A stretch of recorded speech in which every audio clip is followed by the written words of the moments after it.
Welcome. Thank you. Well, go on. Kimaya, Yes, Calvin, sir. what's Yes, sir. poppin'? Not much, Kimoyo. 87, Willie. Hey, it's about that Hi, time. guys. Yeah, it's it. And guess what now? I got a mic and everything. Am I coming through clear? Yeah, you're You looking guys- professional. Check. You have to Thank check. you. Yeah, you have to be serious You today. have You know? to. I know you have to bust a check. Yeah, Willie. I'm trying to be as Let's spicy have a little spicky buzz. as Just a possible. little bit. I see you Yeah. looking really professional for this episode. I Yes. don't know why, Yes. but Yes. you know, okay. Yes. Okay, It's interview. yes. I still don't have my shirt.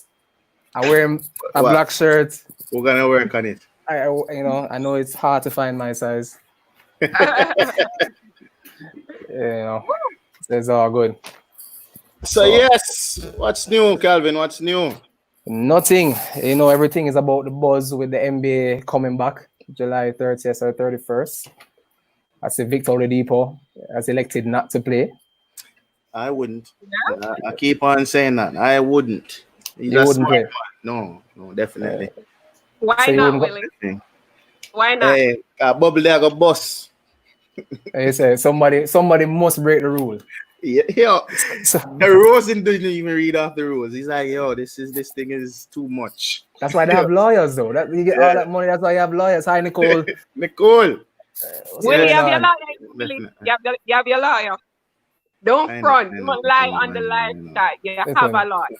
I forgot with So you Shannon. should be good. I forgot with Shannon. Shannon saying you're asking grown men to go 3 months without. Yeah. It ain't not gonna happen. It ain't not gonna work. I forgot with Shannon on this one. For sure, Nicole. We miss you. Actually, we have Nicole is our first guest on after Tanya. Aww. Hey, Nicole. Hi, Nicole, Diane. we have a gift for you today, Nicole. Nicole, you gotta give courtesy of KD7.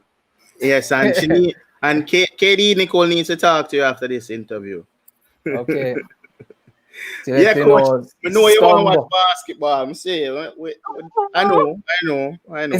Is it fun though, Stumble, to watch basketball players without any competition? It may look like LeBron in the East all over again. If everybody coming out, no, it don't make no sense, man. If Lou Williams don't show up, no, man, it don't make no sense, Stumble. Don't make no sense. All right, so before we get going, it's time to bring on the super ref to give us, the rules in 5, and let's get going. Abdul, what's popping, man? Welcome, Abdul. Yes, sir. Good evening, gentlemen. Good evening. Evening. This evening we'll be looking at Article 10, which deals with the status of the ball. But before we look at the status of the ball, I'm going to ask everybody again. Willie, do you have that slide for me? Yes, sir. The CBC training that is online now. We are at module 2, and I'm asking all persons that are interested in basketball to log on and be a party to this. So I spoke to Christopher like 5 minutes before I came on set, and he said that nobody so far has contacted him in respect of wanting to be a part of the program. I must say to everyone that this program itself can help all the parties. I heard Barnes about unnecessary technical. I will not say that it's unnecessary. If you're not knowledgeable of what is going on, then you should not be saying that it's unnecessary. You should avail yourself of the information, and then you would be in a better position to serve the sport that we all love. I'm asking everybody, please, to log on. The referees are retooling, so the coaches and the players also need to retool. And there's a lot of information that is out there that we are learning today. All right. Today we'll be looking at Article 10. Article 10 looks at the status of the ball.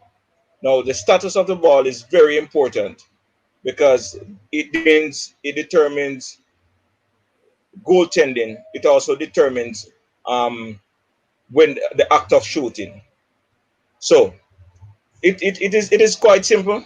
the status of the ball, it has 4 articles, and as I said to you before, the rules of basketball is contained in 50 articles, and this Article 10 has just 4 variations to it. All right, and it is very, very simple. And let me read one. The ball can either be live or dead. All right. Now, the status of the ball is either the ball is either live or dead. Now, the ball becomes live when, for some persons, they believe that the ball becomes live when the clock starts. But the ball actually becomes live on the toss. The moment the ball leaves the referee's hand, that ball is live. Okay? If the referee hands the ball or bounces that ball to the player, and the ball is at the disposal of the player for a throw in or for a free throw, that ball also becomes live. It is not at the point when you toss it in. And if you notice the new thrust of the referees is that the moment they hand you that ball, they're counting. So the whistle goes to alert everybody that, boy, yes, we are ready to go. And on the immediate, you find the referee start to count. Because at that point in time, once the ball is at your disposal, you have 5 seconds to make a pass. Or in the case of free throws, just the same. Okay? So, Willie, you were saying? Before you carry on, I say they can throw on the ball on the court and walk it down as long as they not touch it. Right? So, how that work now? Right? That change, I was still working with that. Okay. No, it doesn't change. It doesn't change. What happened now? The ball is live, and if the clock has not started, and I can say you're walking the ball, it means at the moment the position starts, so the 8 seconds starts to count, but the clock itself doesn't start. Okay. Is that clear? So for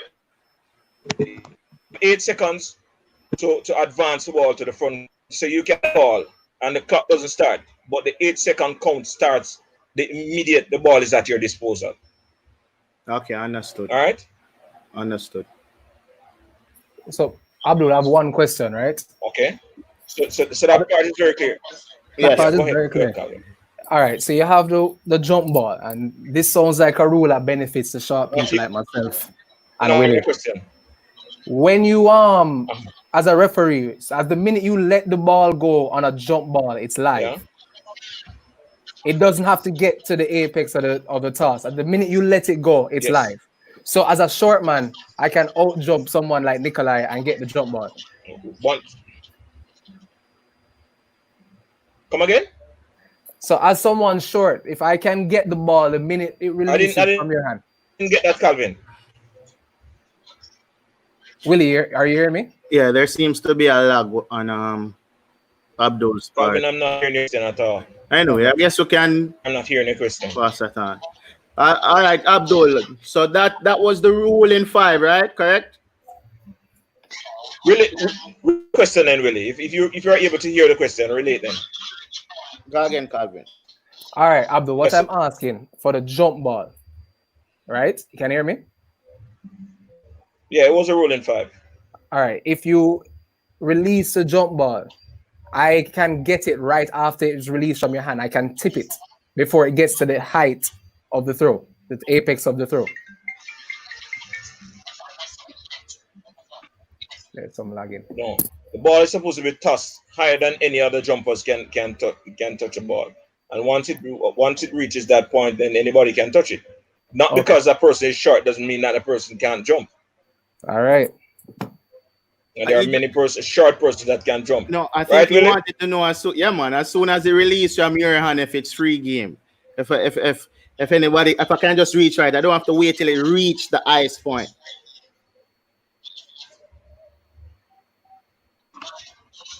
All right, Abdul. You look like we have a lagging issue, so you have to wait on that. If you touch it before it reaches the highest point, it's a violation. Okay, all right. We just wanted to know that. All right, Abdul. So thank you very much, Abdul. Give thanks. When you are releasing that ball as a referee, is it again? I'm going to ask everybody, CBC training, please. CBC training, very important. All right, Abdul. All right, Calvin. All right, guys. Oh yeah. What's up? Not much. So let me talk about who we're bringing in. Yes, please. In the world of sports, you know you have the athletes. We all know them. These are the hardworking men and women who have been blessed with God-given talent. And like everyone with talent, they have fans. Some of them are even worshipped. So as a columnist, there are a few guidelines, some do's, some don'ts, when discussing these talented, no, I would say these gifted, no, these supernatural individuals. Our next guest, however, does not play by these rules. She, in fact, enjoys going against the grain. Not only did she pick a profession that is basically controlled by men, she's not afraid to speak her mind. And in her mind, no one's safe, not even the great Michael Jeffrey Jordan. Ladies and gentlemen, give a Jamrock interview welcome to Miss Tanya Lee. But you're master, man. You're master, Calvin. What you say? She's not a fan of Mike. You're not. No, he didn't say that. I didn't say that. But we'll get to that. Mr. Willie London. Okay. Go on, take your heart medication. and let's get to it. Welcome, Tanya. Thanks for having me. No problem. It's our pleasure. It's our pleasure. It is for sure. As a squad, we've discussed that we should, whenever we have a guest on the show, we should first, start off by asking the guests some questions that are not related to what we plan to discuss. Just so that, we can help the guests to feel more relaxed and more at ease. But I think I need those questions because I'm just so excited. I really am excited to have you here on the show. And, on behalf of the squad, I would just like to thank you, for taking time out to come and sit and talk with us. Yeah. Anytime, and it's my pleasure.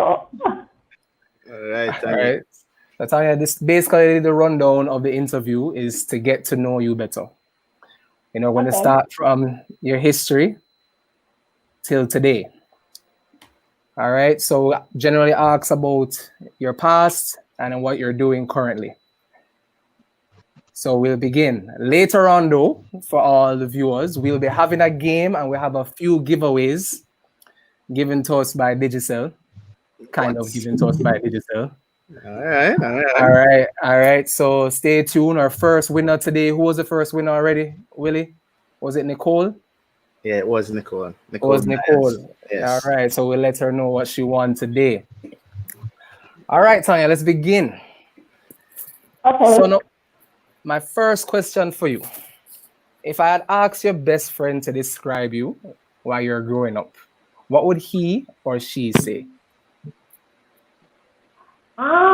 Well, it's interesting that you'd ask that because I consider my best friend at this stage in my life to be my mom. And I don't think anybody knows me more than my mother. So what would my mother say? My mother would tell you that I'm her most complicated child. That's how she normally describes me because I'm a bit of a girly girl, but I'm also a tomboy. I'm a healthy mix of both. And she would say that I'm honest to a fault. In fact, I can be very tactless sometimes. That's one of my weaknesses. I'm very passionate. And my mother always says that I have a good heart and I need to know that everybody's not like me.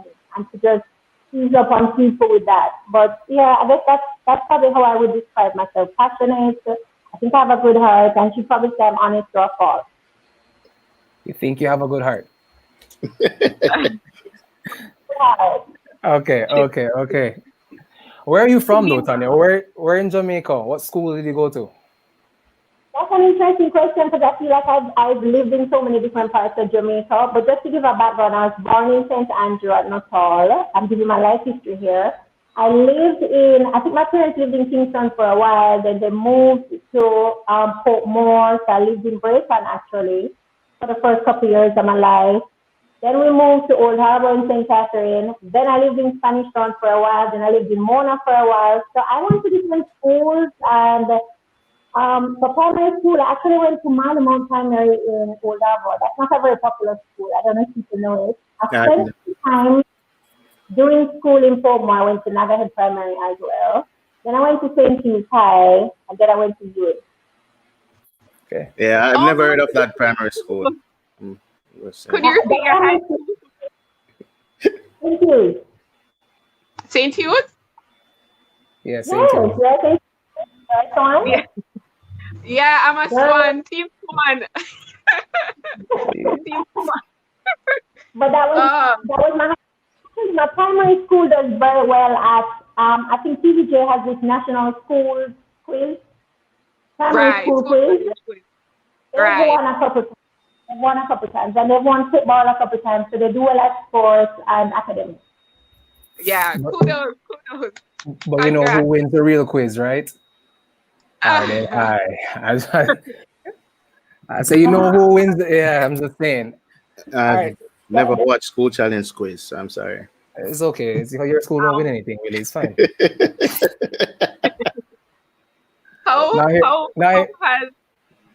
How has these institutions? How have these institutions that you have been a part of?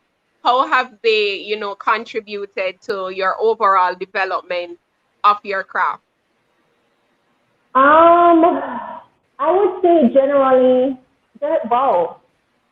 different things from different schools. If I'm to go back to high school, I'd say one of the things that I think is great, and people normally say, well, all girls school, I don't know if anybody should really pursue that education and all that stuff. But to me, one of the things that I think I learned from high school that was good for me, I never saw things through gender lens, because I felt like I could do anything I wanted to do. It's not like there was a boy there and I felt like girls do this and boys do that and I have to be in any particular area. So I threw myself into just about every single thing I can think of. Even I remember being super competitive in high school as well. And I remember even something that happened that maybe if I was at another institution, I wouldn't have done this. But I remember being house captain at St. Hughes in my final year. And this is interesting because this is the first time I was actually doing sports, funny enough. And I was house captain, and my host was coming last. And I'm very competitive, and I hate to lose. And I decided that I'm not coming last as house captain. So I kind of threw myself into every event that day. I remember I did like the 100 meters, the 200, the 4, the high jump. I don't know how comes I did so many events, but guess what?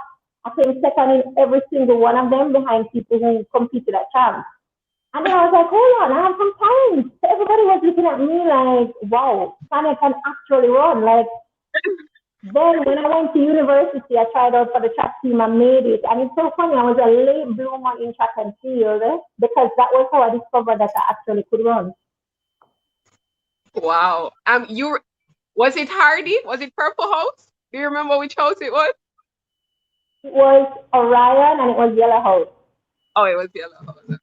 I was in Purple House. I'm sorry, it wasn't Purple House. So you did sports in high school and UA. Why did you stop doing sports? Well, okay. I don't think that I was good enough to compete at the national level, let's put it like that. So I was somebody who was more of an academic who did sports because I love sports. It was something that I grew up loving because of my parents. I remember there were big West Indies cricket fans. From as early as I can remember myself, my father used to carry me to cricket. We used to sit down in front of the TV and watch cricket. So I've always known sports. And then by the time I could choose what I wanted to watch, I was watching basketball. So it was something that I did that I loved, but I wouldn't say that I was good enough to go on to the national level. Like even at UA, I remember that we changed coaches. I used to run the 400 meter. And my new coach wanted me to do the 400 hurdles. And I was like, I'm out. And I just stopped track training after that. But yeah, so I guess it wasn't a side and not so much something that I think I could be the next Merlin, Ossie, or BCB, or Shelley and Fraser Price. It wasn't like that. Okay. So growing up through high school, UA, and primary school, who would you say was your biggest influence? It depends. It's not a person, it's more a thing. And that thing is basketball. NBA specifically.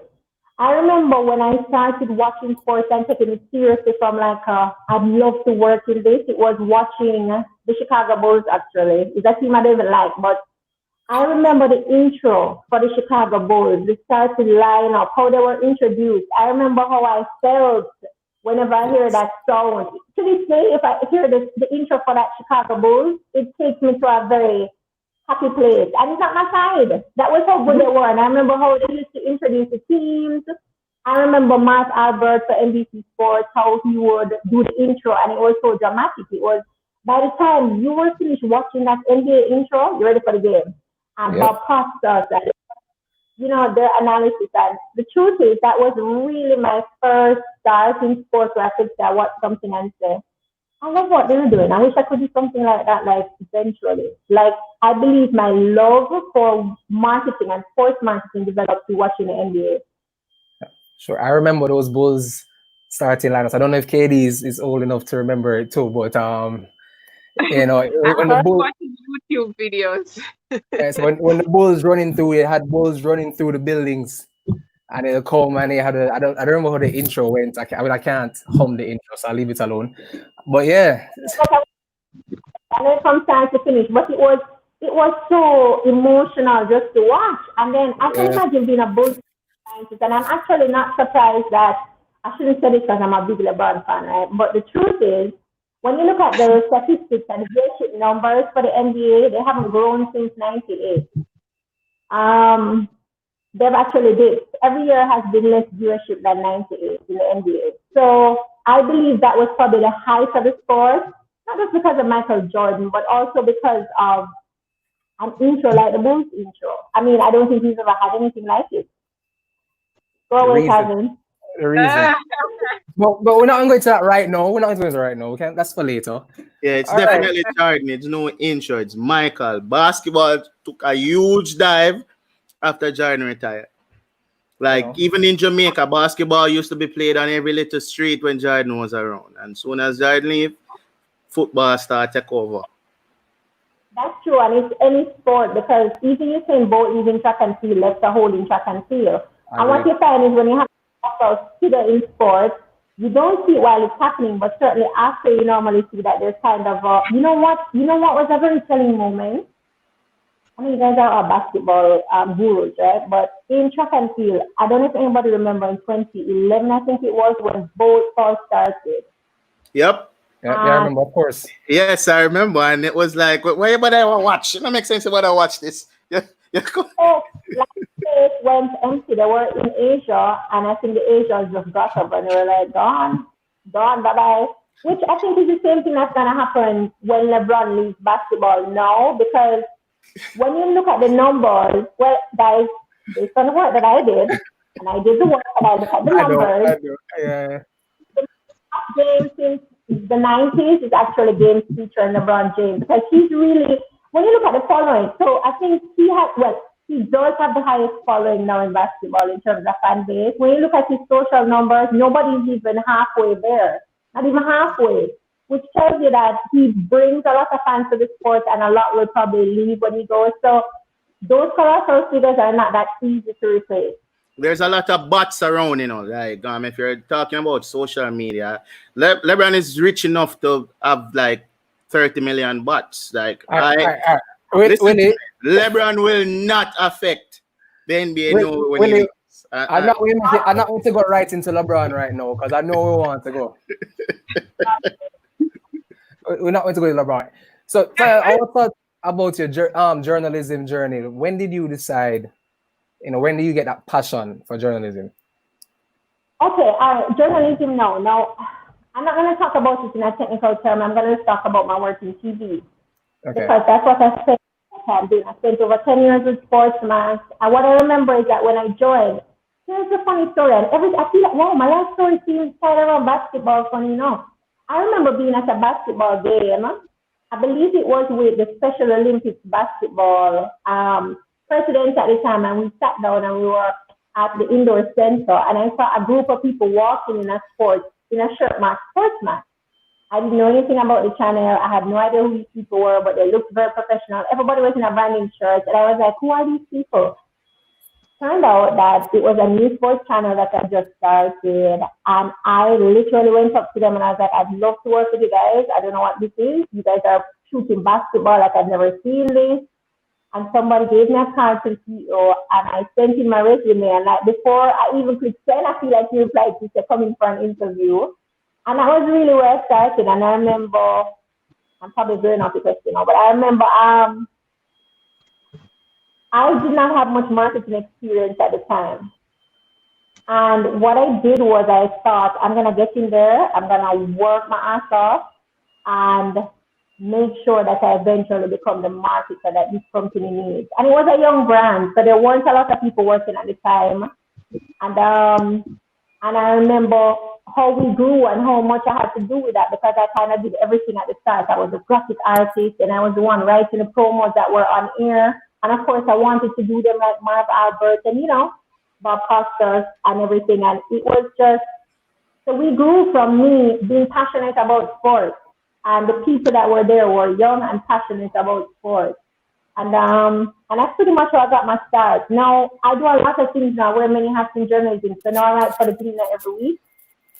That started, it's funny because when I left university, and I wrote it on my page yesterday because it was sports journalism day.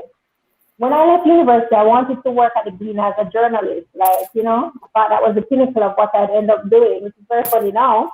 And they wouldn't hire me. Like, they hired all my male friends from out of UE. I didn't get a job. And of course, I thought I'm still going in and I still going to sit down and write and see somebody will eventually give me a job, which they didn't.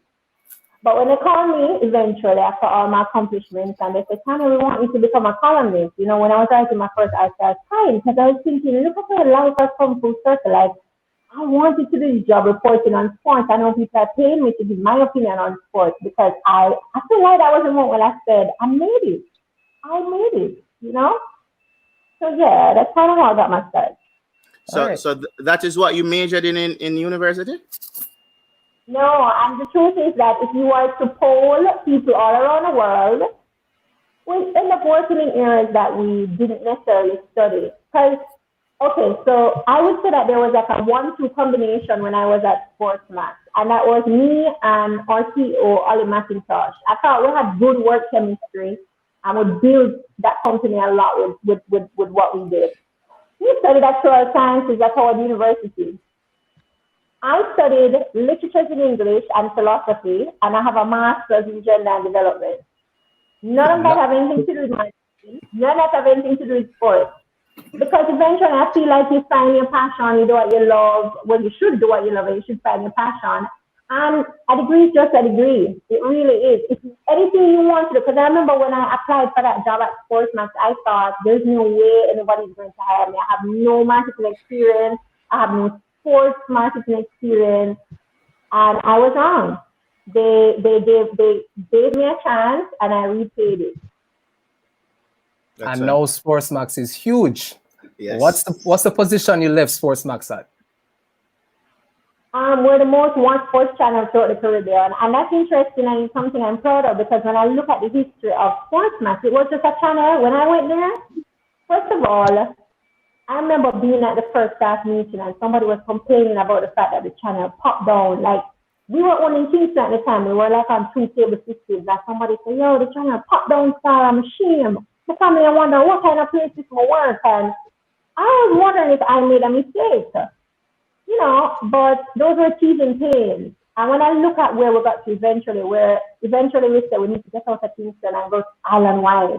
And then we were going to cable systems all over Jamaica. You had like 52 cable stations. There was 50 stations here and there. Then we were like, no, that's not big enough. We have rights to the Caribbean. Let's go to Trinidad. So we went into Trinidad. We went into Barbados, Grenada, St. Lucia. We signed up cable systems everywhere throughout the Caribbean. And then we came this big Caribbean sports giant. And I remember even by 2011, 2012, we said, we probably need to go into the Spanish-speaking market. I went to Dominican Republic, and this is like, what is the population? Like 11 million, 13 million strong. A lot. So watching the growth over the years, and to me, why we were successful, because I think we were doing it right. We understood the Caribbean market and what people wanted to watch. So we weren't just showing content like ESPN or throwing on stuff like Fox and other channels that were catering to the North American market, we were catering to Caribbean sports fans. So everything we did was, what does the fan here want to watch? They want track and field, let's go buy it. I want to know where Asafa running next week, where you saying running. Oh, coach told me that they're going to this and that meet, and buy those track and field meets. We need English Premier League. We need basketball. So everything was catered to the Caribbean fan. So I wasn't surprised eventually to know that we surpassed ESPN, Fox, the Cancer Sports, everybody. And the truth is, when we just started, we never knew that's where we'd end up because we were looking to partner with people. I remember when we partnered with Fox because we said they're not going to buy a subscription for Sportmax or a local channel. So let's pool with Fox. And then eventually we saw that our viewership numbers were much higher than Fox. We pulled with the Santa Sports, they went out of business. So I think we outlived a lot of people. And even if Fox still have that Fox Pocket channel, I doubt it, but we outlived a lot of people and we really made a big dent in the Caribbean. I believe Fox has Fox Sports Network now. That's where they bring everything on. But I don't think it's just a soccer channel anymore. Yeah. So we're working with Sportsmax. You covered many different leagues. Which one was your favorite one to cover? Oh God, that's very hard, because I've done so much over the years, like so many sporting events. And here's why. It was kind of by accident. So we knew where we wanted to get to at the station, where we wanted to show a lot of content from Jamaica, right? But the truth is, the way that sports is marketed in the region is very poor. That's just the reality. If you want to build a TV audience, you're going to have to put in some serious work because let's say, for example, we wanted to show NBL, which was something that we had on the table. But we said, we don't really have a huge audience, Somebody said my audience is coming through clearly. Go ahead from right there. Yeah, I can hear you from right there. Okay. So I remember at the time, we were showing the NBL. We didn't have huge spectators at basketball. And so we thought there are some things that we will have to do. So we decided as a company that when we got involved with shooting sports, we're going to market it as well. We will bring the audience there. We'll find ways of engaging with people so that by the time the product gets on TV, it's much more exciting and intense. And I remember I used all of what I had learned from watching the NBA to apply to something like even the NBL. So when I was managing the marketing for the NBL, I'm looking at everything like how are we gonna do like a all-star game? So we have a celebrity game. We're gonna make sure we have giveaways. We're gonna do. It was just different. Even branding with the jerseys, ensuring that names were on the kit. That was important to us because before us, that was like a Caribbean thing where people didn't have names on the football jerseys. There are names on the basketball. It's like, who are you watching? And there were just some things that we did that were novel, and I think that it brought a lot of intensity. So we're thinking about the game from somebody walked through that game to halftime, to the final whistle, and that's an experience that we wanted to create, not just for TV, but on the ground as well. Well, I can say this. Go ahead, Katie. Would you say that there is a gender division in sports marketing? Is it easier to market male athletes than it is to market female athletes? Yes. It depends on the sport, and it depends on the tradition of the sport. So I've marketed netball before. Netball is very easy to market in Jamaica because it has a built-in fan base. You have a lot of netball fans, and they show up at business hours, and they support the Sunshine Girls, and they come out. And honestly, that's not a lot of work. And those are women. Female cricket is traditionally a male sport for the fan base, and so that's going to be a tougher sell. Somebody like a Serena Williams in tennis, she's a huge figure in sports, so she's an easy sell. In fact, she's probably a bigger sell than a lot of these male tennis stars. So it really depends on the sport. And even from Jamaica now in track and field, I think the women are carrying the swing. And that is a no-brainer as well. People are clamoring for a female athlete. They want a Elaine, they want a Brianna Williams. So I don't think, I see a healthy mix, I would say. Okay.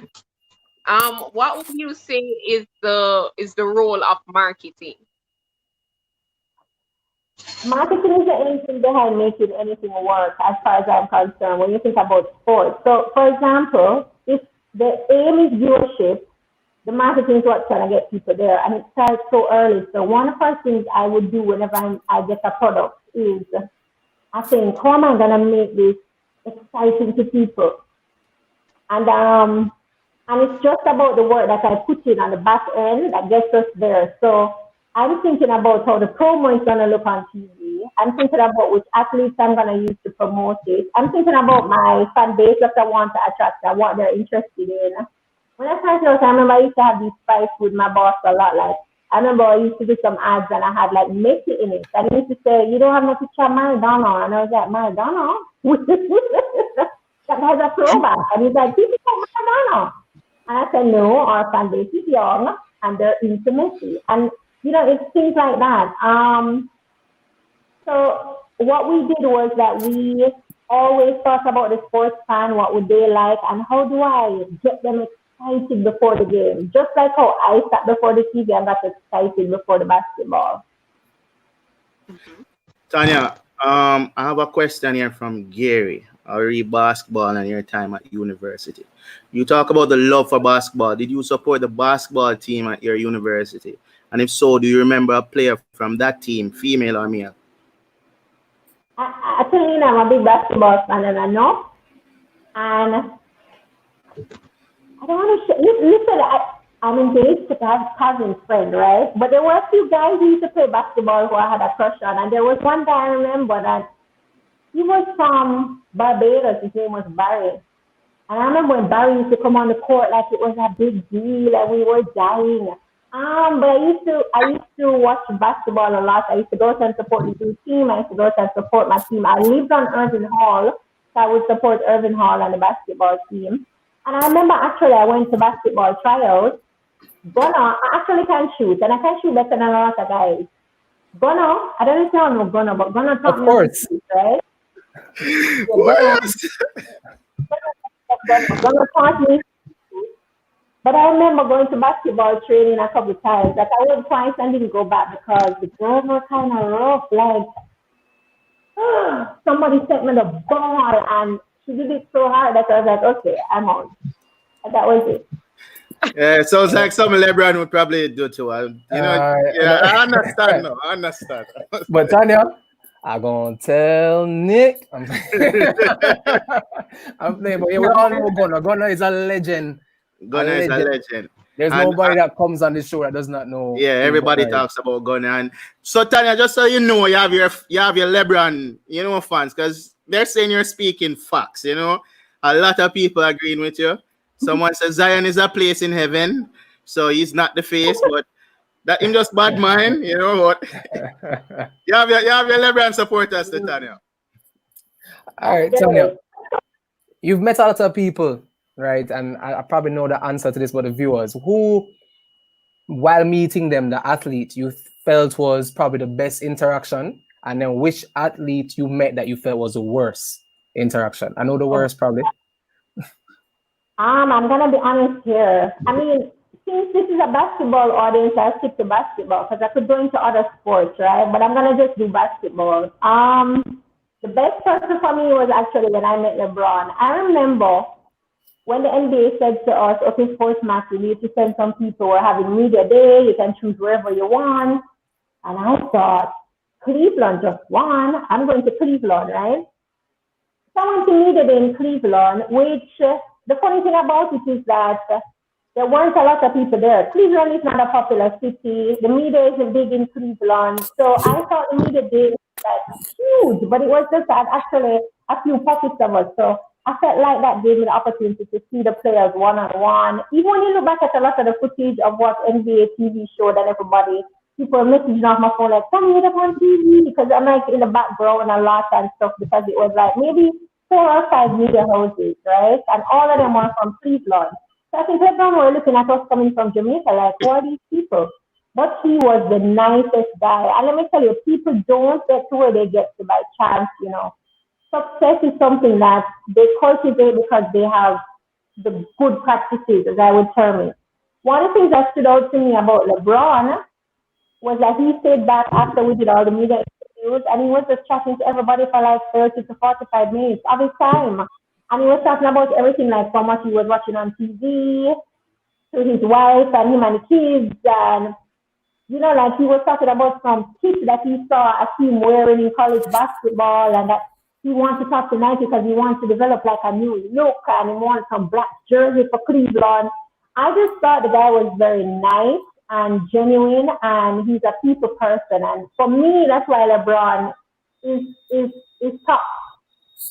On the flip side, I personally had a bad experience with Kyrie Irving on that very visit because he was very aloof and unfriendly. He didn't want to do the media interviews. I don't know what was wrong with it, but he didn't want to be there. And it was since then I realized that maybe he was not happy in Cleveland for whatever reason. In my opinion, if I'm to give my opinion, I felt like he was a little jealous of the attention that LeBron was getting. That's how I felt personally.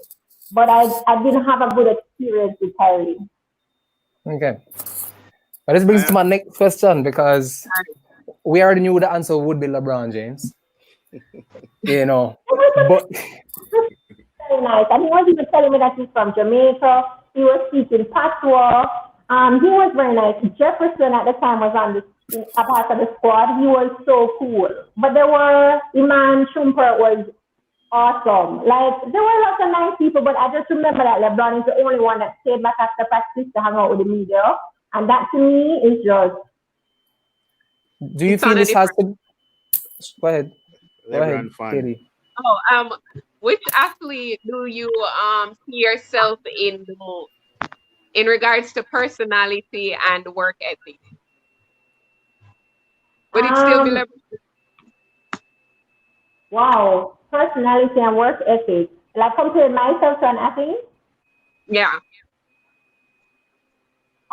If I had to, which I don't normally do, I mean, but if I had to, maybe I'd say Serena Williams. She's very hardworking. She's intense. She's competitive. I think she puts up with a lot, but she doesn't take a lot of bull. And I'm like that. Like, you're not going to get very far with me with bull. You're not. So she's a tough nut, and I'm a tough nut. And maybe Serena, I think I identify most with Serena Williams. And I'm very emotional, which is not necessarily a good thing. You've seen her have like meltdowns on the court, right? And that's kind of me. I can be very passionate, and I'm a perfectionist. So sometimes if you see me in public before an event and something going wrong, I like screaming my head off or losing it, or this isn't completely right, and because I want it to go off the way that I envisioned it. And I don't know that that's necessarily a good thing. I've had to temper that through the years, but I'm probably most like Serena. All right. Yeah, I see myself like Jordan. Just so you know. Just even know.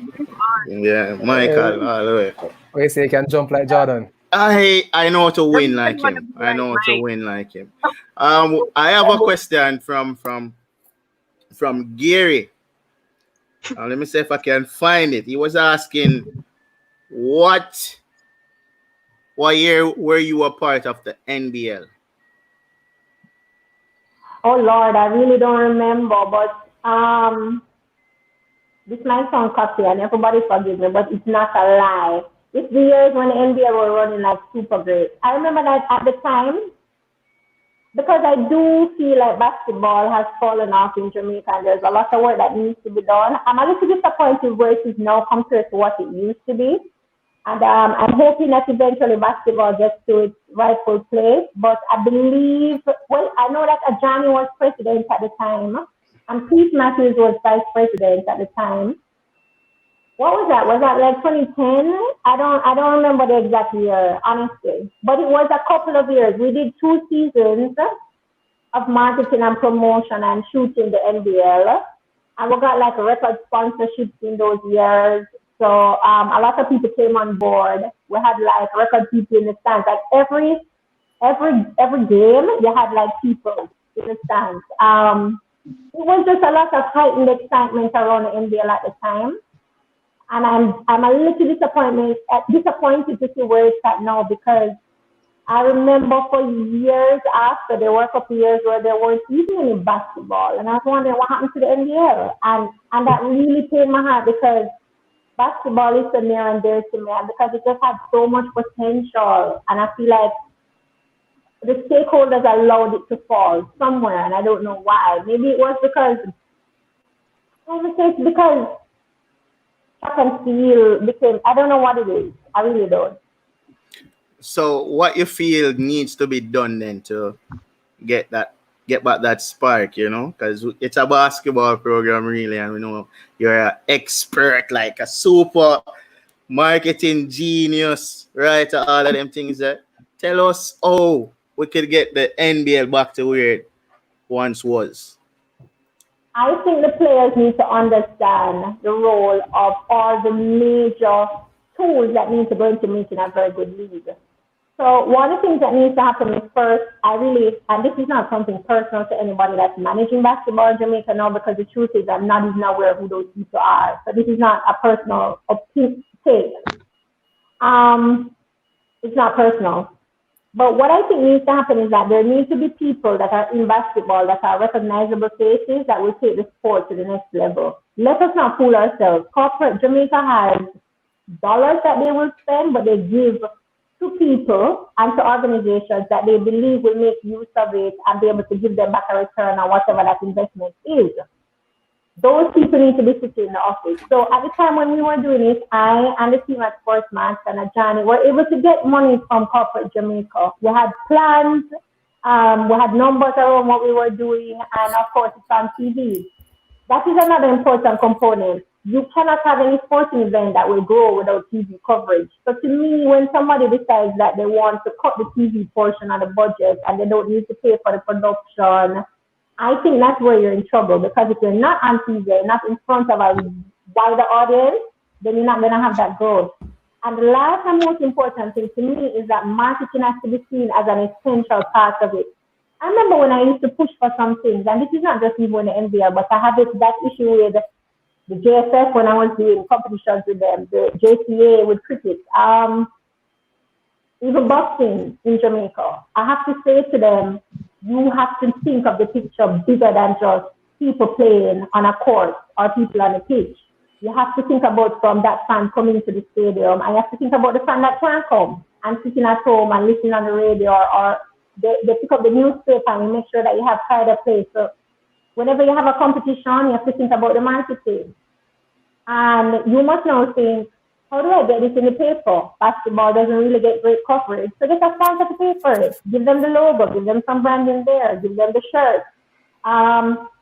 Gather numbers around basketball. How many people are attending, how many people playing across Jamaica. But to me, you must have a marketer as a part of that mix, because it's more than just referee, game, administration, water, you know. Okay. So, and even though I realize that less kids in Jamaica pick up basketball, I know you realize that too. They more tend to play track and field, football, and they're supported by their parents to play these sports over basketball.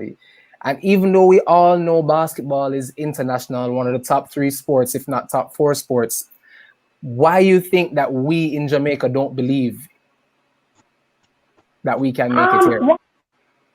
One of the issues that you're going to have with basketball in Jamaica is that you're competing now with other sports which have taken pride of place in terms of kids, right? So I remember that my father, okay, how did I become a cricket fan? My father used to sit me down in front of the TV when I'm 6 and I have to watch a cricket. Now they're sitting down. What are my nieces and nephews interested in? Oh, no. They're doing the balls because that's what they see on TV. You know, track and field is doing so well in Jamaica. I don't have so many stars in that sphere. You have a Leon Bailey in football. You have a Raheem Sterling. These are Jamaicans. These young kids are interested in Messi. Basketball is competing with other sports. There was a point in Jamaica where everywhere you went, there was a crate on a pole somewhere. But that was because of the Michael Jordan effect. I hate to say it, I'm no Jordan girl, but that was the Michael Jordan effect. We cannot just rest on those people, because now they have local heroes. They have Elaine, a Shelley, a Bolt, a Johan, you know, a young Brianna, a Leon. They have so many Jamaican examples that they're no longer looking to necessarily a LeBron James and a Zion, you know. So I think whoever are the stakeholders in basketball in Jamaica now, they have to see it as a concerted effort to get the young people involved and to bring back basketball. Sometimes I run by Calabar and I see a team training there. And I feel good. The other day I saw somebody in a Jordan shorts and I was like, I wonder if they wear that all the time or just because this documentary came out the other day. All of a sudden everybody pulling out the Jordan there. But you don't really see that very often anymore. And I think that we need to get it back at the grassroots level too and get the kids involved. But again, that's about marketing and having a plan. Okay. Would you be interested in assisting Jabba with marketing in the future? Yeah, that's the same question Gary had though. Great mind, Gary, great mind. As a Jamaican, I am interested in seeing the development of our sport, and I am more than happy to help in any way that I could. I don't have the time to give to it because I run my own business now. I have my own sports marketing company and stuff. And I know that budgets are shrinking, right? For basketball, the budgets are much smaller. But where I can help is with the expertise that I have, and I can give pointers, and I can help to develop even like a proposal. I'd be very happy to help. And this is not even something that I need any monetary gain from. It's literally because I believe in basketball, and I think that we can get it back to the pride of place that it deserves to have. And I say deserve because I feel like Jamaican kids are so talented. I will have so many people here who, I was shocked the other day when, and I'm going off a little bit, but I was shocked 2 days ago when Jordan, I know Jordan from, he's going to University in Utah now. He just got a full scholarship. Kelly. And I know him because I did Kelly. I did the jump start clinic with him, and he was so awesome. Like, you know, every now and again we talk at DM. But then he said to me, Tanya, I'm like the second person in 40 years out of Jamaica in my position to get that. And I was like, what? And I just feel like we have more of those kids here, and we have more of those opportunities that we can develop, but we just need to put pen to paper and get back to the drawing board. I agree, Tanya. I agree. And definitely would like your pointers and help with proposals and all of these things. Calvin? I hear you. You do what's needed. Tanya, you brought up your marketing company, your new company, Leap Marketing and Leap Sports. Tell us about that. All right, so here's the thing. I was working at Sportmax. I gave them my years. We did everything. And after a while, it kind of felt like Groundhog Day. Like, here comes the new season of this and that and that. And I did everything already. I don't know which sport I would be ticking the box to next. So I really wanted to try something different. And what really enticed me was athlete management. I started reaching out to people to work with a couple of athletes. And I thought maybe that's something that I'd want to go into full time. And then I also got a big job offer. And I said big because when I heard the pay, I was like, yeah, man, I come in and I moved to Mobile, uprooted my life. I think I spent like 5 months down there. And then I was like, you know what? I was the only person in the office who would come to work every morning and say, by the way, know what you doing last night? Anybody to the race? What time are we going for lunch? Because the football playing and nobody cared. It's like a pin could drop in the office. Nobody cared. And I felt like a fish out of water. Like I literally thought to myself, one day I looked out the window and I said, you know, if you're not doing what you love in life or what you're passionate about, it's not right. It just didn't feel fully right to me. And I thought, I'm going to jump. I'm going to take the leap and go back to Kingston and just start my own business. And that's kind of what I did. Then January I picked up myself and I said, I'm going to go full-time into athlete management. I'm going to go full-time into a marketing agency. I initially wanted to do the sports marketing, but the truth is that the marketing budgets in Jamaica are big enough to sustain a business for me. So I am doing marketing, but sports is really where my passion is. And that was really how my business started. Okay. As you talk about managing athletes, right? And you brought up some names earlier, the Usains, the Baileys. They all have a personal brand that draws to them, right? Shelley, VCB, they all have a brand. But for basketball players, I don't know or think we know how important it is. But do you think that's also something that's lacking? Because we do have athletes making it across the world in basketball. They're getting paid, they're paying their bills and living the life they want to live. Mm-hmm. But we don't know about them. And I wonder if that has to do with their personal branding. Before you answer, maybe this is basically the same question. So I just want to put it up. Continue, Tanya. Okay, he says, you mentioned the case in our sports, but we do have young athletes in colleges making waves, but are not I guess that's our reluctance to get TV broadcast. So it's kind of the same thing, I'm guessing too. Is he saying that the athletes don't get TV time, or? No one knows about it in Jamaica unless you are a part of the basketball fraternity. Just as you mentioned, the Jordan Kelly era. And Calvin talking about Adrian Forbes and stuff like that. You noticed earlier, I couldn't even tell you which year I did NBA, right? And I don't even remember. I did so much that it's not even at the top of my head. And the truth is, I cannot make a full assessment of basketball locally, having left the picture for a while. So I'm not in a position to say why they aren't the big name. But maybe one of the things that would jump out readily at me is because basketball is no longer at the forefront of what fans are looking at. You have the diehard fans, right? But even me as an example, this is somebody that started sports because of the NBA, because of basketball. Like when I was younger, I was going to get married to Penny Hardaway, you know? So when I look at that and the fact that I'm not even that into the sports anymore, to the point at which right now I don't even have a basketball team because I'm not joining Lakers with LeBron. It tells you that there are some people that have left the sport. It tells you that the sport is probably not as mature in Jamaica as we would like it to be. But I would need to do a more comprehensive assessment to know why. One of the issues I have with athletes, though, generally, and this is not even just basketball, is that they don't see the importance of brand building. And I think that even associations need to see the importance of branding around their athletes, because the truth is that people come to sports because of the players. So if somebody's running a basketball league in Jamaica, for example, when I was in the NBA, every week there's an NBA poster in the Observer newspaper. That's a partnership with Observer, and I need a poster. So the first thing I do before the league starts is I want my top faces from basketball in and shooting a Andrew Wilby. I can't remember everybody now. We used to have this team out of Baxter that was so good. I did like that side. But we be shooting McLeish, that was my player. That guy was awesome. All right. We used to shoot those players because I want them to become household names. I want somebody to sit down and see that larger than life figure. And they want to come to basketball. They're asking their parents if they can be there, because that's really how it starts, guys. I remember growing up and seeing my sister, my big sister, with a poster of Mike McCallum. And I still remember that poster to this day. He's a boxer, by the way, for those who don't know. And Mike was like I remember the poster, how it looks, everything, because I used to have to pass the room and see this poster all the time.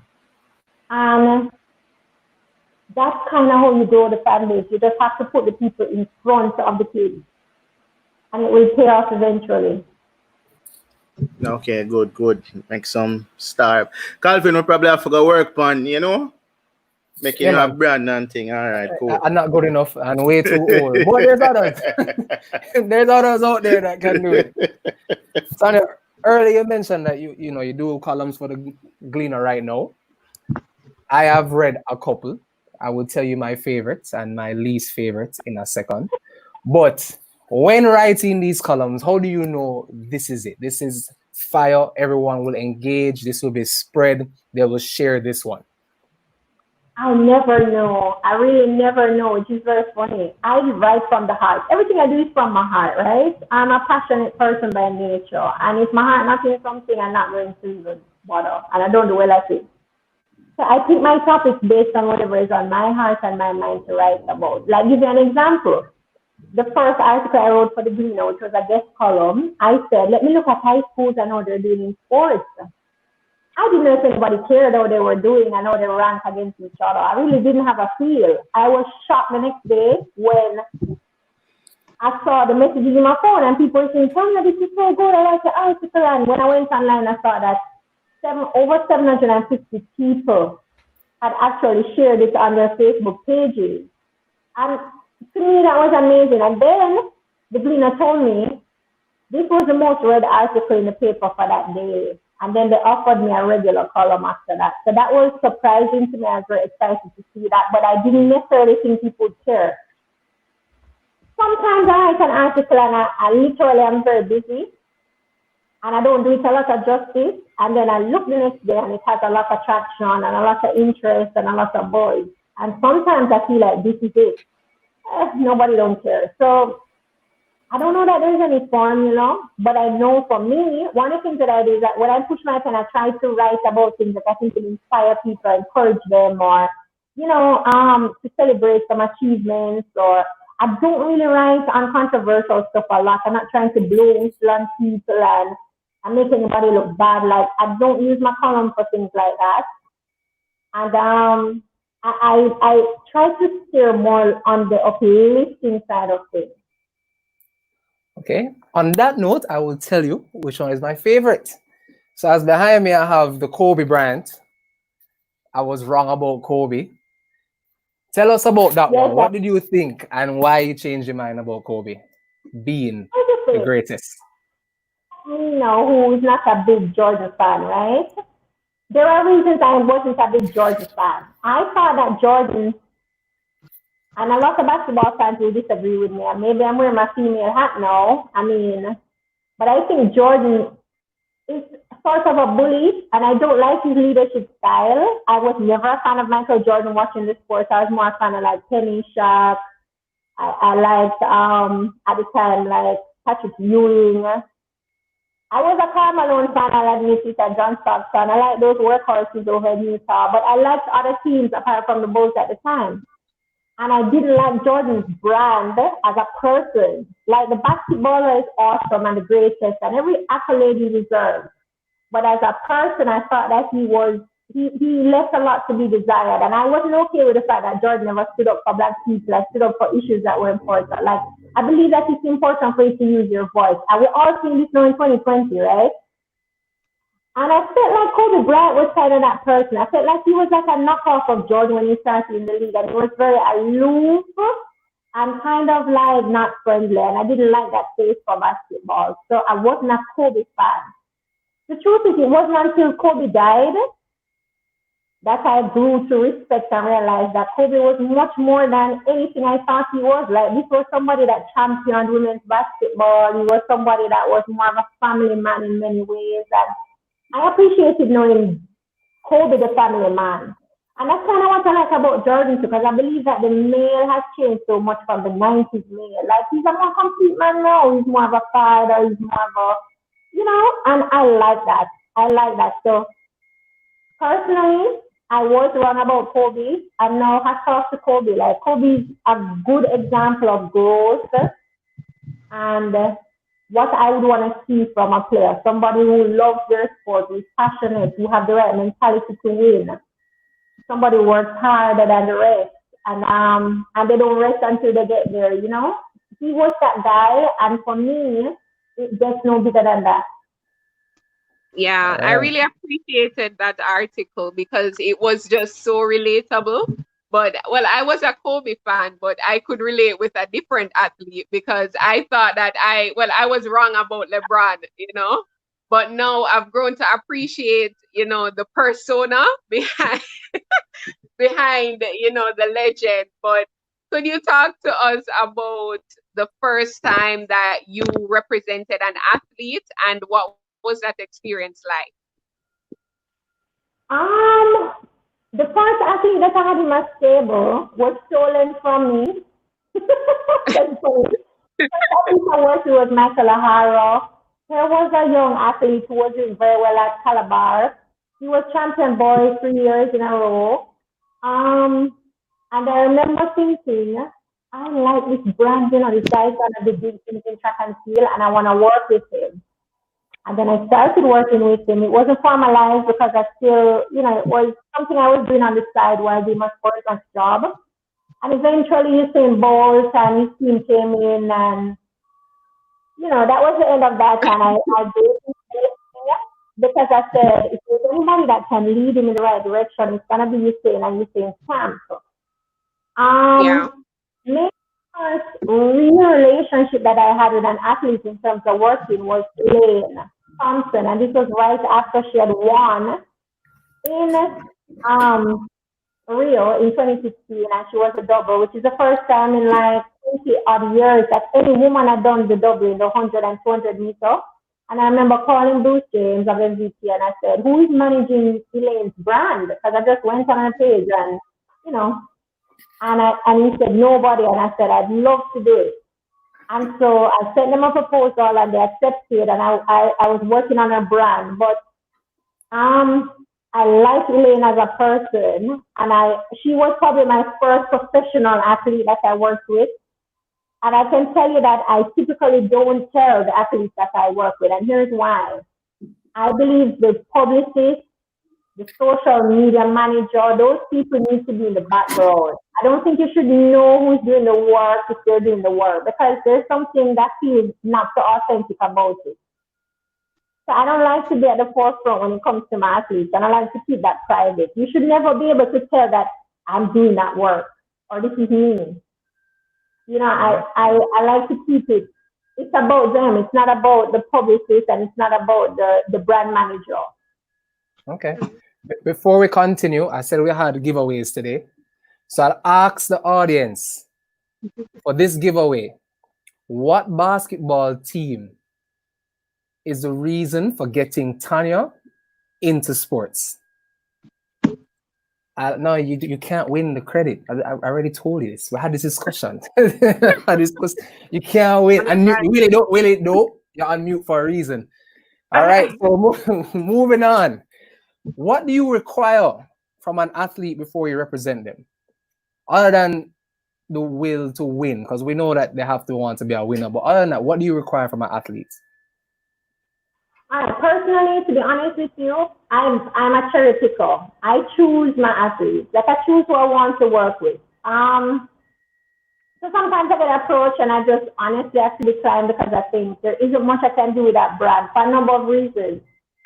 Typically, the athletes that I'm looking at are people who, the first and most important thing is that they have to be performing well in their sport, because people like winners and people back winners, and it is very hard to push a brand further than where it is when people aren't winning. So if you notice, like Usain Bolt gets to almost 10 million followers because every time he runs a race and wins, his following goes up, his brand goes up. I like to also work with athletes that have a professional setup around them. It's very hard for me to do everything on my own, so I want to know that they have a good agent in the picture. I like to know that they're working with a good club. So I want athletes to have that setup already, because that legwork is important. When somebody says, I am handing your athlete Tanya millions of dollars to promote our brand, I need to know that they're going to follow through and they're going to do it. And that this isn't somebody that's going to shy away and I can't find them, and, you know, they're having issues with the coach and this is happening. So it's important to me. So when I look at somebody, for example, when I'm a newest athlete, Brianna Williams, when I saw how well Brianna was doing, you know, I approached their team and I said, guys, I'd love to work with her. Let's look at some ambassador opportunities. Let's look at getting her signed, because I see that Brianna has a good trajectory. Good looking, charismatic. She's a winner. She has so many trophies already. I look at her and she reminds me of like a DCD who won so much at a junior level. And Brianna is poised to do well. So those are the athletes that I gravitate towards, because I think I like to build brands. I like to build it from the ground up, rather than taking something established and working with it. All right. I know. Go ahead. In because, you know, Tanya, we have some basketballers, you know, a lot of potential. I don't know if you want me to give you some name and you know, try and get. Very happy to look at them. All right, we just have to show that out there. I know you said Jordan didn't stand up for you know, like black people and all of these things, and that's one of the reasons why you're not too feeling. But You said something about Kyrie, and Kyrie is somebody where always a stand up and always a make nice, and NBA fight against him, and you know, to like Kyrie attitude. And I say, yeah, what's your views on Kyrie comment about the lockout and avoid distraction for Black Lives Matter? So I think that's the point, but here's the problem with somebody like a Kyrie Irving, right? And this is where it's important for athletes to take note. I've had this discussion many times. So I think I like to term it as social capital, because I think that's what an athlete has when people respect them and they care about their opinion and they're winning off and they have that respectability. You know, like all of us know if you have 10 people in a class and there's that one person that everybody will listen to because they rate him, right? To me, Kyrie Irving hasn't really earned that. This is somebody, in my opinion, who was in the NBA, who was winning, who was a part of a squad that was able to repeat. Although you have a big team like JSW, and it would be difficult. And I don't know what happened, but it's almost like Kyrie gave up. That's how I look at it personally. I don't know that Kyrie has worked on his personal brand enough. He seems aloof. Maybe he's an introvert. I don't know what it is. But people tend to shoot the messenger rather than sometimes look at the message. Because I think his message is right. It is a distraction. What we're going to gain now from America looking at itself is probably more important than finishing a season. And I think he has a very good point. But I don't think that Kyrie, somebody said the world flat and all kind of, I don't know that everybody cares to hear from Kyrie. So if he came from somebody else, they would probably be more in tune to listen. It's wrong, but that's just human behavior.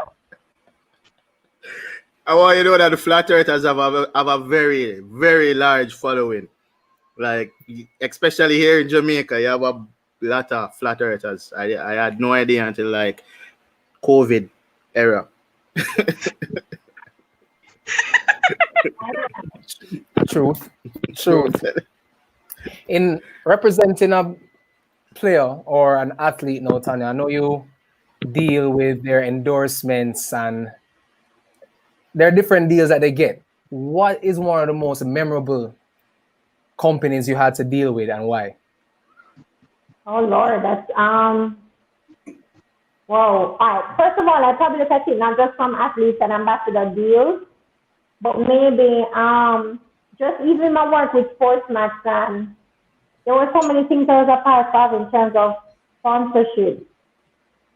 I'm most excited, to be honest, about brands that I believe push athletes or push competition. So like a digital always excites me as a marketer because digital spends money and they're gonna push your brand. A Red Stripe is also pretty good. What they're doing like the Red Stripe Premier League is yeoman's work to make it what it is. I get excited about brands like that. A Grace Kennedy. I would think you have some brands that stand out because they heavily invest in sports. A KFC. Those brands excite me. And I have two coming up that are going to be announced soon for one of my athletes. I can't discuss what it is, but I'm very excited about that because I just think it's the next biggest thing, and I can't wait to make those announcements. Okay. You occupy so many roles. I mean, you're a sports marketer, you're a sports agent, you're an entrepreneur. How do you manage to balance so many roles and still be able to perform them effectively? How would I put it? Nothing really happens simultaneously, right? So for example, right now, when I'm building my business, I actually have a break because most of the athletes that I have now in my stable are track athletes, and the track and field season is on a break. So there isn't much work to be done, even on the publicity side, social media side, nothing. Everybody's doing their own thing now because we're out of season. So I have time to be able to build. I have a team that I work with as well. What I do is I strategize, and then there are others who do the actual legwork. And also, when it comes to something like shopping an athlete or putting together a marketing plan for what we're going to be working on or something, you know, those are mostly things that you schedule, like you schedule any work day. I don't look at them as separate things. And then, you know, on a Thursday, I have to get ready to write my article for Friday's paper. When I'm writing a book, funny enough, people say, how long did it take you, Tanya? Like, I had somebody the other day asked me that, and I literally wrote my book in 2 weeks. Then I thought, let me do one for the kids, and I did the coloring book in probably shorter than that. So I kind of find a way to balance it. And I feel like, of course, people know how to do that already, because most of us who engage in sports, we have to make time for our life, right? But then we still work, we have family. There are many aspects to us that I think we probably do better than most, because we're conditioned to know that we have play time and work time. So I juggle it quite well, I think. Yeah, I give you answer. You brought up your book, but before I even get to your book, I definitely know a lot of us are entrepreneurs in Jamaica. I have one coach. I have one coach that coached 5 games at one time. You know the coach I'm talking, Willie? Yes, man. He's actually watching right now. He's watching right now. He coaches the winning team, the losing team, the girls team, all at the same time. But Tanya, you brought up your book. So let's talk about your book for a second. The Winner Within. Let's tell us about it. Why? Why did you decide to write this? Oh, that's a nice photo. All right. Why did I decide to write this book? Here's why. I've met so many athletes. I've worked with so many athletes. I've sat at so many tables in sports. I've just observed them over the years, and I thought, if anybody can help us regular people in achieving our goals in life, it's people that have achieved at the highest level. When you think about an athlete and what they go through, the long hours of practice, their failures are in the public eye, so you see they have to go up in front of us. They're very competitive, so they have to try and always be ahead of the competition. Even when they have a bad day, they have to get up tomorrow and try to do better than the day before. When you put everything together, you realize that that person has a lot of good qualities packed in to make them the success that they eventually become. And I wanted to share that with people. It was just on my heart. It was something I wanted to do. I remember I told you before that my first degree was actually in English and philosophy. So I kind of always wanted to be a writer. There was something in me that wanted to write. And so I thought, I remember it was 2018 as I wrote that book. It was October. And I said, I remember on my list of things to do for that year, I had that I wanted to write a book. It was October, and I said, Tanya, you don't start the book yet, you know? And I thought, let me just start. And I just had it on my heart, like, just write a book about how athletes can help people to achieve. And that's what I did. I put pen to paper. I started writing. And then I was finished it by November. And that's it. I launched it in January. I wrote that book for young athletes, like aspiring athletes, like I thought high schoolers. And that maybe this would motivate them to do great things. And I was so shocked by the feedback. I had people like a Martha Bernard. I keep talking about her. Martha is a big one.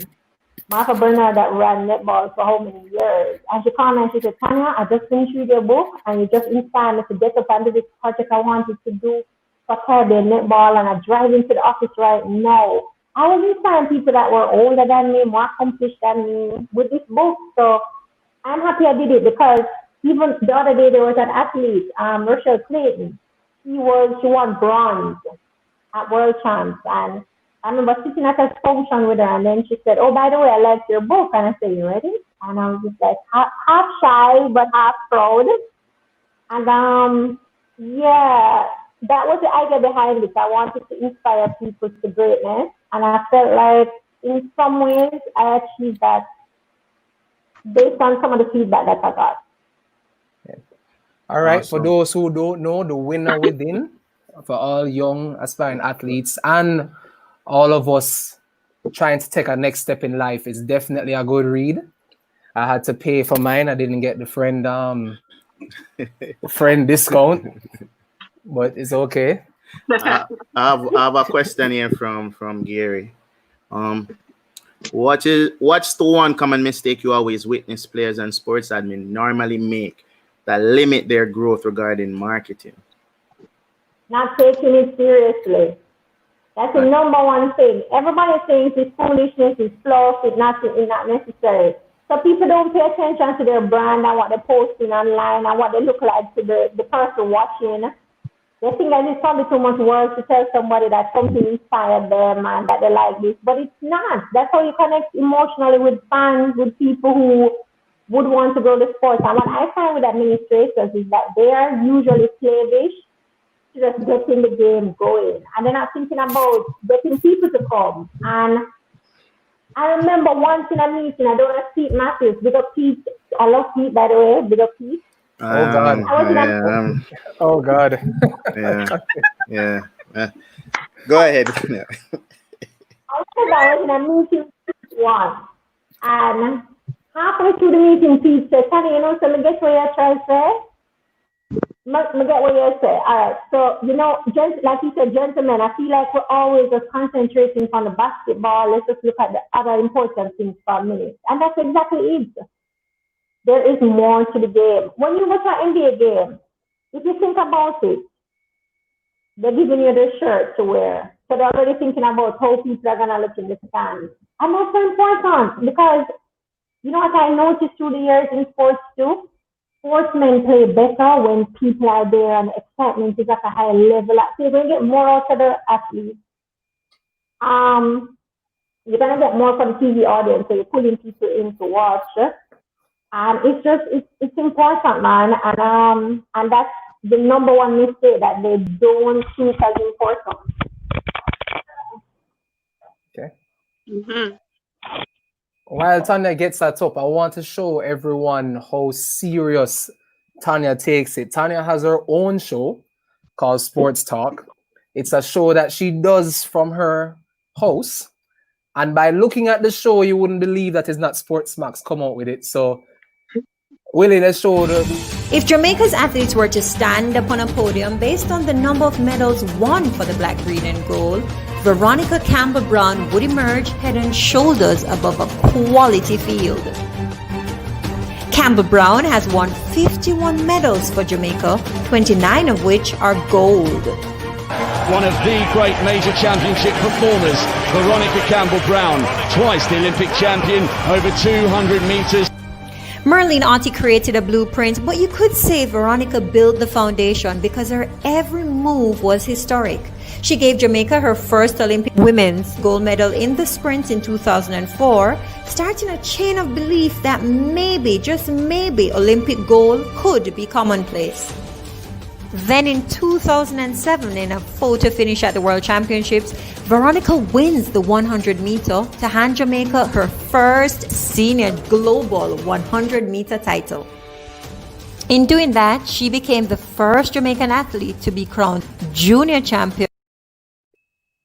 All right, so that is an example from Sports Talk. Willie on mute, can't hear you. I was saying I love it. I love it. That's my girl, by the way. You know, I love that athlete right there. Everybody's your girl. No, you've never heard me say that before. For those who want to look, it's Sports Chat. With Tanya Lee. No, that's fine. And I have 3 interviews with her. And I just did it out of boredom during COVID. I was in the house and I thought, let me just do some interviews. And it's funny because DCB is my favorite athlete ever, like Jamaican athlete. And she doesn't do interviews, by the way. She hardly ever does them. She's very private. And I thought, let me muster up the courage to ask Veronica. And she said, yeah, sure. And I was so shocked. Like, people have said to me in media, Tanya, how you get a DCB interview? Like, DCB don't really do these interviews with local press. And it was just a pleasure talking to her. And again, this is, as I said in that intro, this is an athlete that won 51 medals for Jamaica. I wanted to highlight that because I think people forget. I think when she was winning all those medals, social media wasn't so popular. And if you're not a track fan, you probably weren't paying that much attention. And a lot of these young kids, they see Shelley, they see Lane, they see, you know, you saying, but I think Veronica got lost in the shuffle a little bit. So even since that interview, some people said to me, Tanya, you know, I never realized that Veronica had 51 medals. Yo, that's crazy. or this is the first time Jamaica won a 100-meter world championship medal, or, you know, the first sprint gold at the Olympics. It was, and that's what I wanted to do with those interviews and what I wanted to going forward, to highlight people who have done some remarkable things for Jamaica. All right. Earlier, Tanya, you spoke to us about your competitive nature and that you hate losing. And so we brought something to the table because Kamoya also hates losing, right? She's acting all shy beside you because, you know, she's a fan of the Tanya Lee, but she doesn't like losing either. So today, we have a special game for you guys. Willie will bring it up, Mr. Willie Dundon. How do we play it? I'm going to bring it up and then go through the rules. But in the meantime, while Willie goes through the rules, while he brings it up, I'm trying to figure out. It's the Jamrock Interview Jeopardy. All right. There are 4 categories. I don't want to compete with a woman, though. We can't keep up. We can't keep up. You guys are levels above us, and we are just trying. I can't compete with Tanya. Tanya is in a league by herself. I think they're trying to pit us women against each other. No, it's a friendly, and we're giving our audience a chance to win another prize. You get to ask the audience 1 question each, and if they get it right, they will get. I'm having some problems here, Calvin. I don't know what's going on. No. I'm trying. Good job, Willie. No. We had the run through. We had the run through, and everything went well. We had the run through this morning, yes. But it's no case. I have the questions right here, you know. So if not yet, we'll have to do that. If we can't get it, then we'll just ask. So there are 4 categories, as I mentioned earlier. There's basketball, there's football, and we're talking about football, not NFL. There are track questions, and there's random. No, real football, not NFL. Oh. There's track, and then there's random questions. Each category has 3 questions. Only 3? And there's only 3. See, it's not that long. We don't have that much time to be asking a full episode of Jeopardy. Wow. There's 100, 200, and 300. So you pick the category, and then you go ahead and you pick the amount you would like to play for. And then we go from there. But since our guest here is Tanya, I am sorry, KD, we'll have to go with Tanya first. Tanya, the categories are basketball, football, track and field, or random. All right. I'm going to leave for a second and come back, all right? But you guys, yeah. Go ahead. Okay. All right. I'm going to take track and field because, sorry guys, that's my favorite sport. Okay, track 4, how much? 100, 200, or 300? Let me start big. I'm going 300. I'm going big. Going 300. All right. Jesse Owens was probably the first Black athlete to come to the attention of the world when he competed in the 1936 Summer Olympics. You said 300. He won 4 gold medals. This is the hardest question, believe me. Of the following events, which one did Jesse Owens not win? The 100 meter, the 200 meter, the long jump, or the 4x2? That's nice. I would say that he didn't win I know he won the long jump for sure. Uh-huh. I believe he did. He did. So I would say he didn't win the 4x2. That is correct. Tanya Lee to begin. Wow. All right. That was fun. We're going to go with KD. Basketball. So that's 300. That's 300 for Tanya. Right. Basketball is on the screen. Basketball, football, track, or a wild card. Note that track 300 is no longer on the board. Track. No, Willie, get back. What kind of question is that? Just think. You're going with track? What kind of question? That's not the. No, you have to take off the 3 from track and put back the 3 for basketball. No, it's fine. I'm keeping track. Go ahead. Oh, okay. I think I'm gonna go. Yeah. 100 for under basketball. Basketball 100. All right. This player is the first WNBA player to ever dunk in a game in the history of the sport. WNBA. Is it Lisa Leslie? All right, you had no confidence. Let's go. Lisa Leslie is the answer. The first one to do it on TV. All right. Tanya, back to you. You have 300. Katie has 100. I'm going to say the other question. You want to take what? The other track question? Yeah, and I'm going big. I'm going for the 200. For 200, she's going big. Track for 200. This female Jamaican sprinter was the fastest woman in 2006. All right, this is kind of hard. This is hard because Veronica was injured in 06, but she would have been the fastest woman because she won in 04 and she won again in 07. Another person she had 2 real major competitions during that time. It would have been Sharon Stewart and Sharon Simpson. So the question is, which one of them?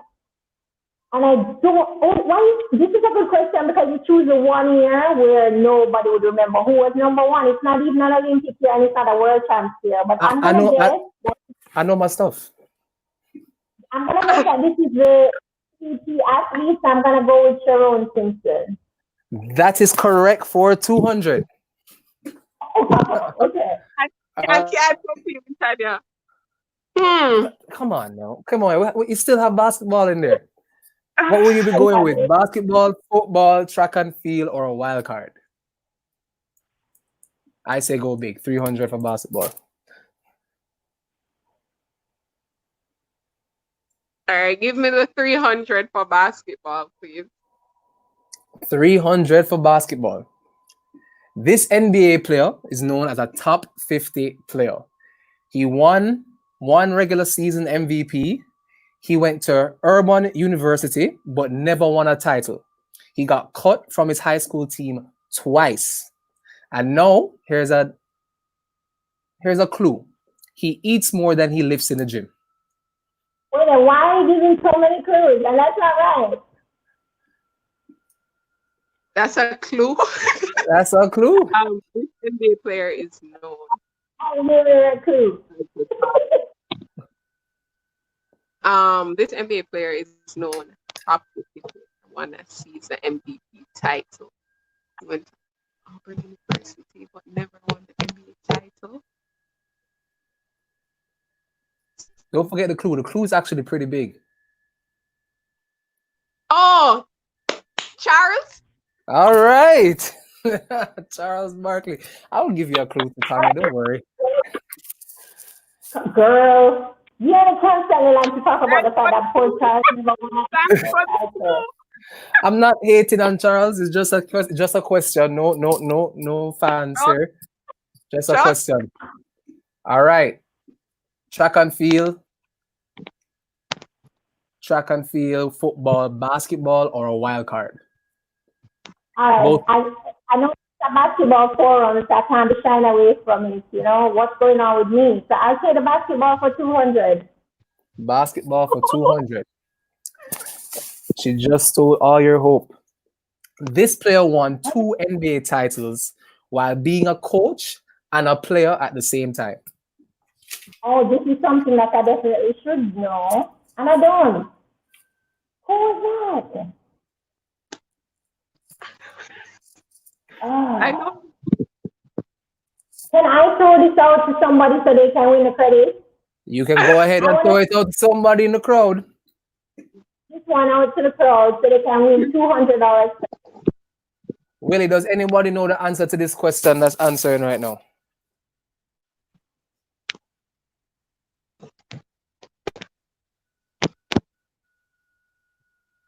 Can I get it? No, I don't think Willie is hearing. Willie, you heard me? You can't get my question, you know, she's over there like asking for it. That's how it works. Calvin, you could give her a clue. I have to give you a clue. Okay. He does what you don't. All right, no, let me answer it better. What Michael Jordan did not do in the 90s, he definitely did in the 80s.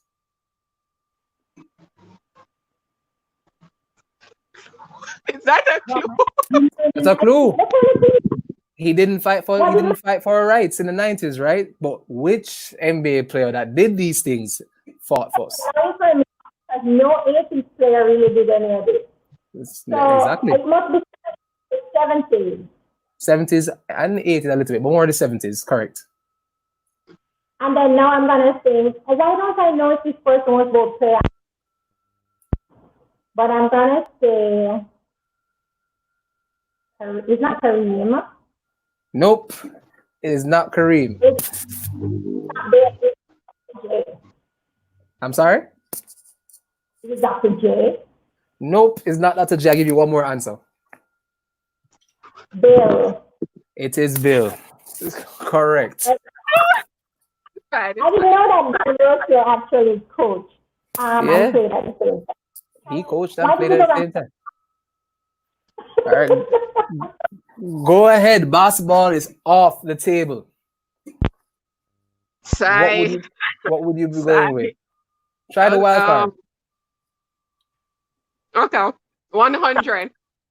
100. Wild card for 100. This athlete won Rookie of the Year, Season MVP, 3 times Finals MVP, and starred in multiple movies, including the one called Steel. Tanya, you know this. You know this. I know that. I don't know that 1997 movie, but I know the rest. Oh, you know the rest? This athlete on Rookie of the Year.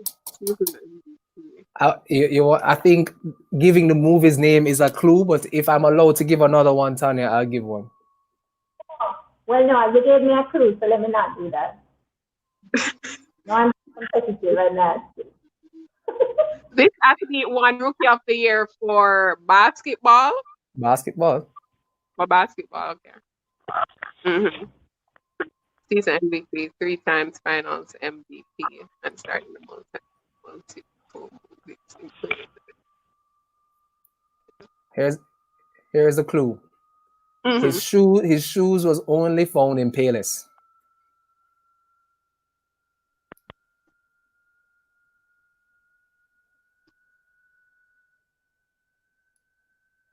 Mike? Who? No, Katie. Next question, next answer. I'll give you 2 more. Michael Jordan is never in Payless.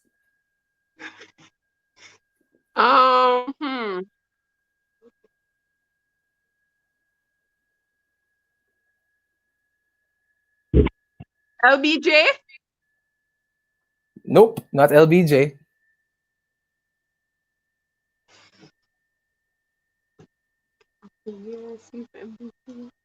Known as the most dominant player outside of Will Chamberlain. There you go. Tanya is not going to like that clue.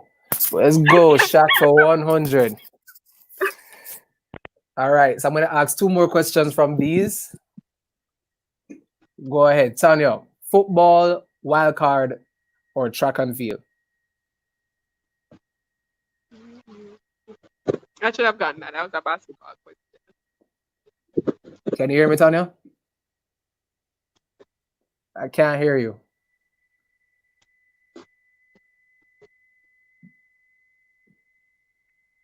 Did he mute us? I don't think she's here. Willie. No, she's not muted. She's muted. No. I don't think she can hear us anymore. Are you hearing us now? You have to unmute. Hit the mute button at the bottom left. On the bottom left of the screen, yeah.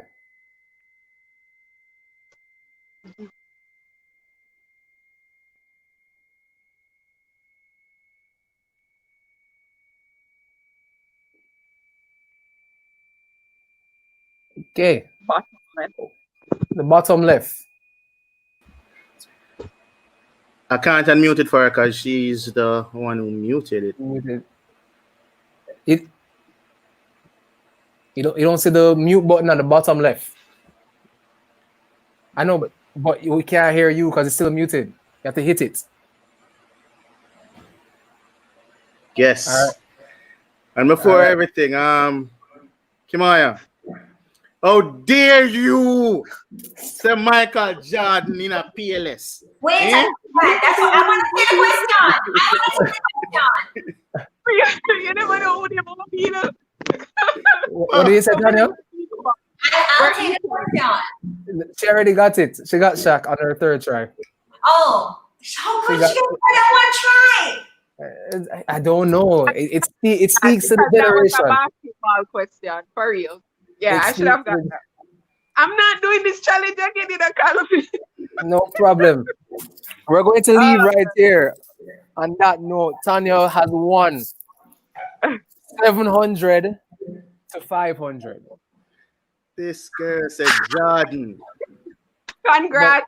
But if you want one more question to throw out there for the fans, for the viewers to actually try and win another prize, I will throw it out there.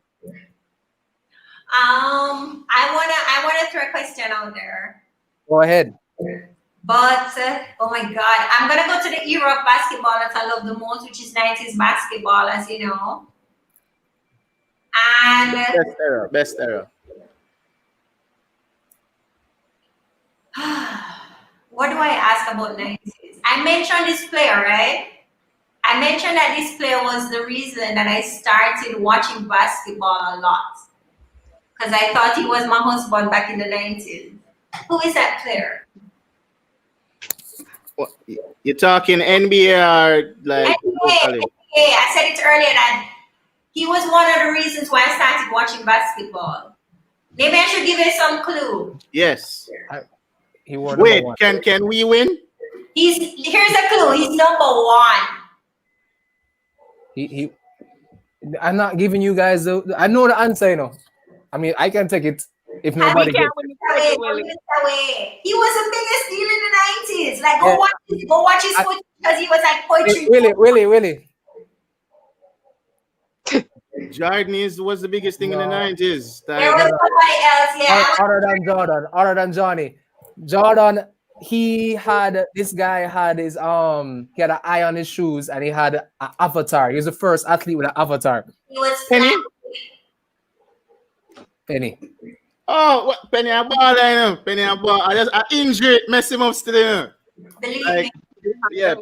What Tanya, you know the sport that man. Not a lot of people remember Fernie. I say like. And Fernie, Penny Hardaway was my baller. That was who really I had like the jersey, everything. I was a big fan of Penny Hardaway. Yeah, is a killer that Penny. I liked that entire Magic's team, you know. But as you said, ego got in the way and injuries and. Yeah, like if Shaq had stayed, they would have gotten a ring. I'm sure of that. Yeah. You don't agree? You don't agree?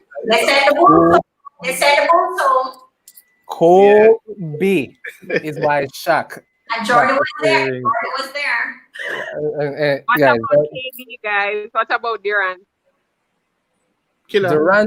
Durant to me is one of the top 5 talents I've ever seen. What about that snake? Who? What about that snake? Who? She's talking about Durant. She's talking about Cupcake. Oh. I'm a Russell Westbrook girl. Listen, it is what it is. Durant. I'm not going to go into the LeBron James, Michael Jordan, who is the goal. You know what? To me, and maybe this is poor that I can't let go of this Russell KD thing, but Russell to me is a perfect example, like a throwback basketball. I enjoy watching him so much. He bring a different flair to the game that I miss. That toughness, that arrogance. Like everybody do that 3 points, and like I like when my players drive to the basket. I enjoy watching Russell Westbrook. Triple-double machine. Triple-double machine. Someone Rowan said cupcake. He's talking Durant, but Rowan is a LeBron fan, so he's a LeBron fan. He's on your side. He's on your side. But Tanya, I must say thank you. I believe our viewers today have learned a whole different side of basketball, of sports on a whole. I did. Normally when we come on here, it's more administration, players, referees, and we never really speak about marketing and how important it is for development and how it went hand in hand in bringing the NBL to that other level, getting together with Sportmax yourself. And we really appreciate what we've learned today. Thank you. Definitely. And you know what I'm going to do, Calvin? I'm going to dig up through my files because I'm a bit of a hoarder when it comes to documents. And I'm going to look through and find all my marketing documents from the NBL that I used to have, because I think that's some of that would be useful now. Definitely. We would appreciate that. Okay. For sure. And then through that, we hope to get women basketball in Jamaica going, because there's only women netball. We have a basketball league. How many teams are in the basketball league for women, KD? We don't have one right now. We don't have a league. We don't have a league. So we need to get something going. We need so definitely all basketball needs help. And we would definitely love it from this high school star who began her sports journey through the NBA. Marketing guru who brought Sportmax to a whole new level. Yes. The publisher of her 2 books, The Winner Within. He didn't tell us about the coloring book. Because it's for kids. It's called Little Country Big Winners. And it was just wanting to teach kids about like our top athletes and just telling the story about how they were as a child and then what they became, so that our kids can dream big. Where is this book though? Where can they find this book? All my books are available at Fontana Pharmacy. Okay. So you're not doing any online thingy? I had an Amazon thing, and I really prefer that people don't buy it there because they really rob me. I mean, Amazon is a rip-off, right? Jeff Bezos, I'm happy for him with all his money. I saw that his stocks are doing great. Happy for him. But you know what? Like, even my book online, that if the book sells for $9.99, I get like $3.60. Oh, I think there's another site that you can use. I just can't remember right now, but I'll tell Calvin and let you know. Exactly. So I don't promote Amazon anymore, and I really should take it down. Fontana has a Netflix contracts. There we go. All right, I got Tanya. It was amazing having you on the show today. Thank you. On behalf of the interview squad, Willie London, Kimoyo. Kimoyo, the last one, sister.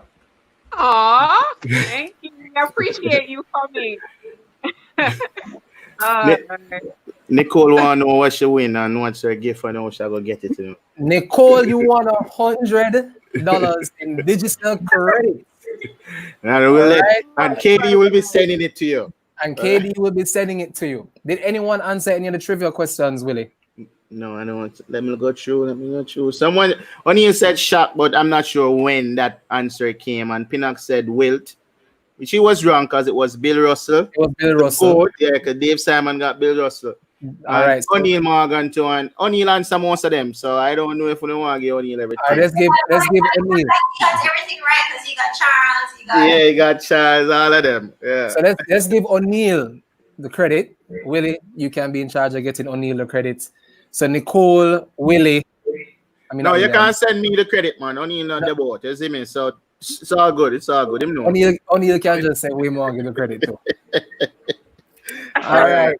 So thanks, Tanya. It was a pleasure having you. Bye. Bye. Thank you, Tanya. All right, interview the fans. Thank you for tuning in again. And I hope we all learned something from Miss Tanya Lee about marketing yourself, you know, as a product, and you know, we can be as all be superstars. Right, Calvin? Yes, sir. And not all the time when you do something in college or university, that's what you end up doing, which we learn here as we are older. But never give up. If you want to be in sports, there is a way. And Tanya herself has broken through many barriers. And as Jamaica, we can do it with basketball again. Thank you all to the viewers. Yeah, man. So you don't know, we're out. Until next time. Until next time. And that would be Sunday. Sunday. And I think our girl Adania is doing an interview tonight, you know, on WBA. I think that's the name. Yeah, so we all need to go and show her some support because she's always here with us, you know? So, send me the link. Send me the link. Yeah, man, I'll get the link and send it to you. Oh, somebody said them. All right, cool. All right, Garfield. Yeah, man. Calvin is one of the members of the interview squad. You get me? You might big up Calvin. All right, big up. Yeah, man. All right, people. All right.